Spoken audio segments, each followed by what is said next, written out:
Hey, what's going on YouTube? Please remember to like, subscribe, share, and comment. Today we're going to be talking about buying your first gun. So let's get right into it. When I went into a gun store for the first time to purchase my first gun, I didn't know anything about guns.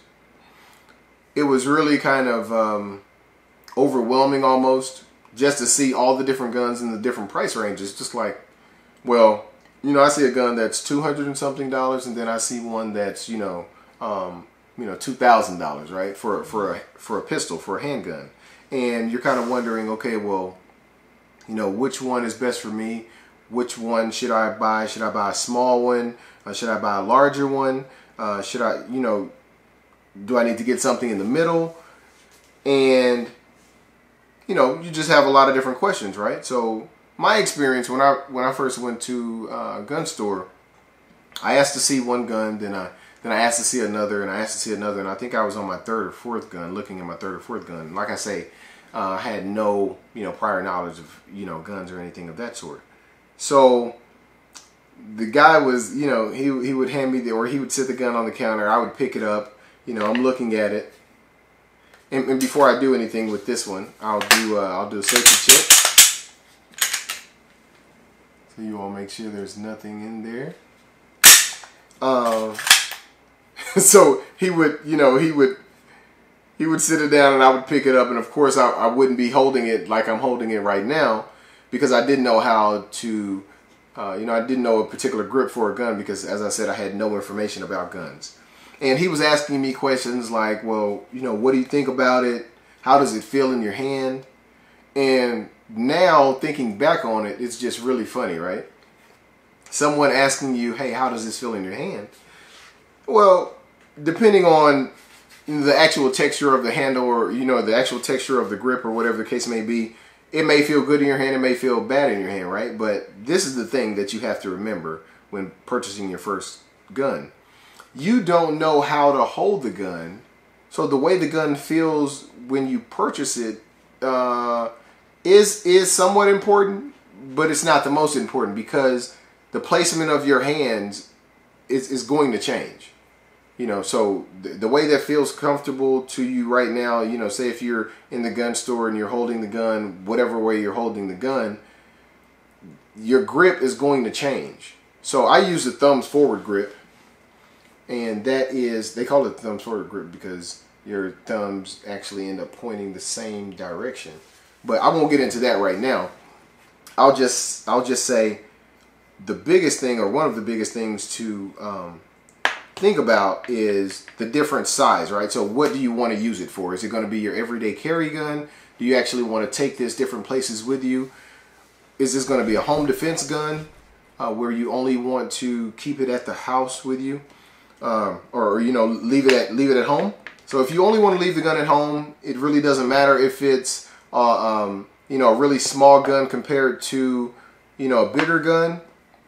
So if it's small like this, or if it's larger, if it's a home defense gun, I would definitely go with a larger gun in that kind of scenario, because a larger gun most of the time will give you, a larger capacity, right? But if it's something that you want to carry all the time, right? You want to carry, if you're a woman, you want to carry in your purse, or you want to carry on your person, and you want to carry, just kind of depending on where you want to place your holster, right? Do you have a thigh holster? Do you have, a bra holster? Do you have, an elastic band that goes around your waist or something of that sort? So, all of those kind of things come into play when you're talking about which pistol or which gun to purchase for, for defensive carry, right? So if you're looking for a carry gun, I would definitely start out in the compact, kind of place of different guns. So this is a compact. This is an XD compact. This is XD subcompact 9mm, and I actually have the extended magazine on this one. So the extended magazine has 16 rounds, and I'll do a safety check. So the extended magazine has 16 rounds, and so this extends the gun about an inch and a quarter or something of that sort, or not even. Maybe that's just an inch. I'm not exactly sure, but that's the XD, the XD9. So I'll go ahead and hold that up.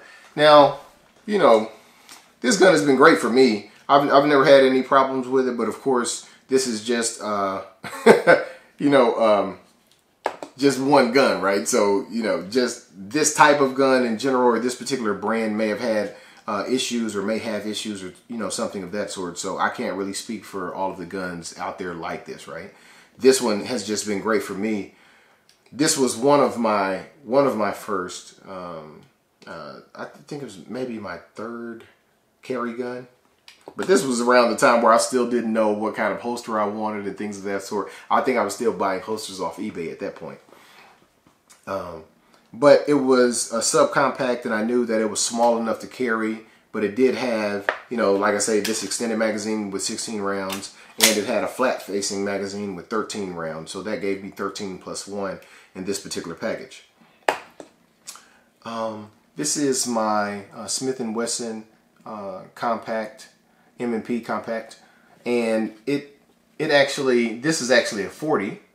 So the 40 gave me, I don't want to give you guys the wrong, you know, the wrong number of rounds, but I can't remember exactly the capacity of this one. I haven't used it in quite a while, so I won't even try to give you the capacity on that one.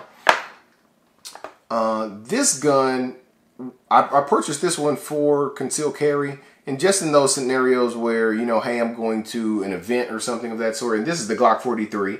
It's really, really thin. It's really, really thin. I think it's just over an inch at its widest point. I think it's just over an inch. But I have an extended Terran Tactical extended magazine on this one, and also on my other magazine that I have for this gun. And all of these are clear. I did check all of these before the video, but I will go ahead and let you all take a look. But this one's really been great.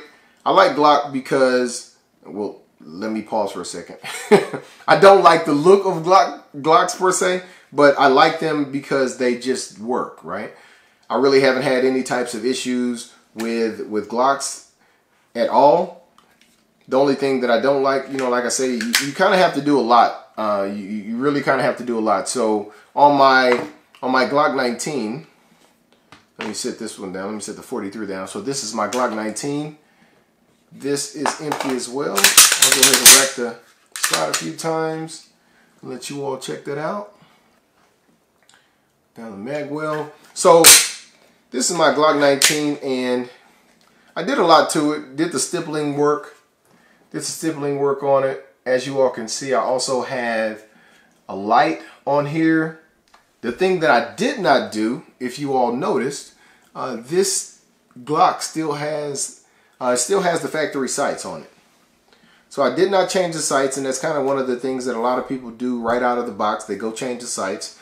And believe me, I did want to change the sights, but at the time, I wasn't really carrying this that much. So I had purchased it only because I knew that Glocks were really, really solid, right? So they just worked, right? So that's why I purchased it, saying, hey, if anything ever happened, you know, I'll have a gun that I can absolutely depend on, right? And that's kind of the reason behind me getting the Glock.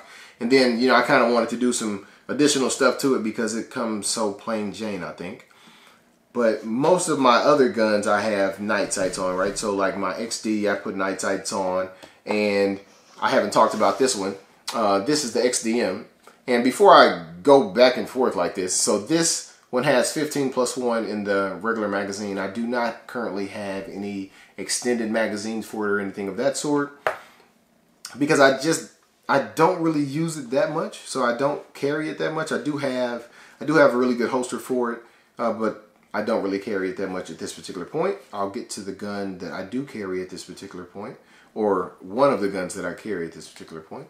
But this is the XDM, and this is another Springfield Armory gun, and this also has an extended magazine in it right now, which holds 19 rounds. So that's 19 plus 1. And to show you all that that's empty, and rack the slide a few times. So the reason I got the XDM was the XD is a very, very soft shooter. And someone told me, they were like, well, hey, you know, the XDM, they were like, the XDM is actually an even softer shooter. And I was like, there's no way that the XDM is a softer shooter than the XD, right? So I'm like, all right, whatever. I'll actually purchase it and I'll see what's up. So I purchased it.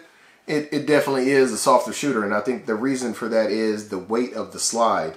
But you can almost, you know, people who are really conscientious of recoil, the XDM almost has no recoil as far as 9mm goes. So it's been a really cool gun. I haven't had any issues with it or anything of that sort. But I feel like the grip safety, this grip safety, I just started, you know, thinking about it as something additional that could go wrong, right? So this back here, the way it's supposed to work, you're not supposed to be able to press the trigger. It's not supposed to fire if you don't have that grip safety pressed in, engaged. So now I have it engaged, and now it actually fired, right? So, and you're not, it's not supposed to let you rack the slide if you don't have that engaged either. You see that? So I'm trying to rack the slide. So it's kind of an intuitive safety, just like on the 1911s. You know, some people complain about it being on a polymer gun. And, you know, my comment about that is it's the same way on a 1911, right? So if you have a 1911, you operate with the same safety in some cases, right? Some of them don't, some of them do. But like I say, when you're going to buy a brand new gun for your first time, you want to have an understanding. One of the biggest things that you want to look at is the size of the actual gun and also the capacity of that gun. So if this is going to be an everyday carry for you, whether you're going to, you know, whether you're wearing dress pants or, you know, gym shorts or whatever the case may be, I would definitely go for a smaller gun. Of course, a smaller gun is going to have less capacity, so you kind of have to weigh those options, you know, as you think about what's important, right? And I said I was going to get to this one. So this is actually one of my current carry guns, which is the Smith & Wesson Compact 2.0. And as you can see, the magazine is kind of protruding from the bottom here. And let me go ahead and make sure show you all that it's safe. Rack it a few times. Let you all check it out. All right. So the reason I carry this one as opposed to the other gun that I'm currently carrying, which is the P365, the reason I actually carry this one is because of the capacity. So I have the normal, this is the compact, but this is the normal 17 round magazine for the full size. And I also have a Terran tactical extension on it. So it goes from a 17 round magazine to a 21 round magazine. So I have 21 rounds in the magazine and 1 round in the chamber when I'm carrying, so a total of 22 rounds. And I also have, you know, another magazine just like that, right? And my thing about this one, I just like the way it shoots. I like the way it shoots, you know, better than the Glock 19. I think the Glock 19 trigger to me is a little bit mushy. Now I actually just upgraded this trigger a few weeks back with the Apex trigger. I absolutely love it. It does make a huge difference. It was actually my first trigger job to you know, on a pistol that I own, and I really love it. Like this was already my favorite gun before I did the trigger job, and it's definitely my favorite gun after I did the trigger job. So that didn't really change, but I do really enjoy this particular trigger over the Glocks or really any other triggers that I have on any of these other pistols. But like I say, please just get you a great holster with your gun. And you know, the major points from what I've been talking about this entire time, you want to focus on size, you want to focus on capacity, and you want to focus on you know, kind of, you know, the best gun in your particular price range, right? Now, if I'm going to say something that I won't normally do, I don't normally endorse particular brands or, you know, things of that sort.